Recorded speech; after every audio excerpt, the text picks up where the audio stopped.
ലോകകപ്പ് ജേതാക്കളായ ഇതിഹാസ താരം ലയണൽ മെസ്സി ഉൾപ്പെടെയുള്ള അർജന്റീന ഫുട്ബോൾ ടീം കേരളത്തിലെത്തുമെന്ന് സ്ഥിരീകരിച്ചിരിക്കുകയാണ് സംസ്ഥാന കായിക മന്ത്രി വി അബ്ദുൾ റഹ്മാൻ.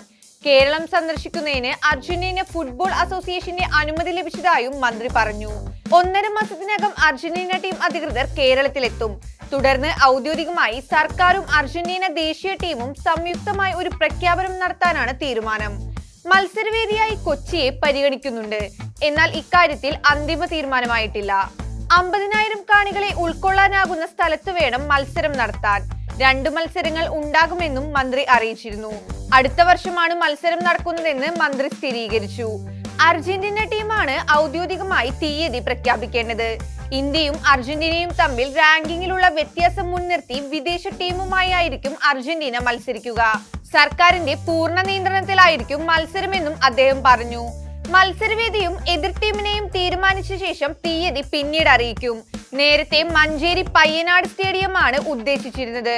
എന്നാൽ കൂടുതൽ ആളുകളെ ഉൾക്കൊള്ളാൻ കഴിയാത്തത് കാരണം ആ പദ്ധതി ഉപേക്ഷിക്കുകയായിരുന്നു. കൂടുതൽ ആളുകളെ ഉൾക്കൊള്ളേണ്ടതുണ്ട് എന്നതിനാൽ കൊച്ചിയിലായിരിക്കും സാധ്യത. ലോകകപ്പ് സമയത്തും മറ്റും കേരളത്തിൽ നിന്ന് ലഭിച്ച വലിയ തോതിലുള്ള പിന്തുണയും ഇവിടേക്ക് ടീമിനെ അയക്കാൻ അർജന്റീനയിലെ ഫുട്ബോൾ അധികൃതരെ പ്രേരിപ്പിച്ച ഘടകമായിട്ടുണ്ട്. കേരളത്തിൽ ഫുട്ബോൾ അക്കാദമികൾ സ്ഥാപിക്കുന്നതും പരിഗണനയിലാണ്.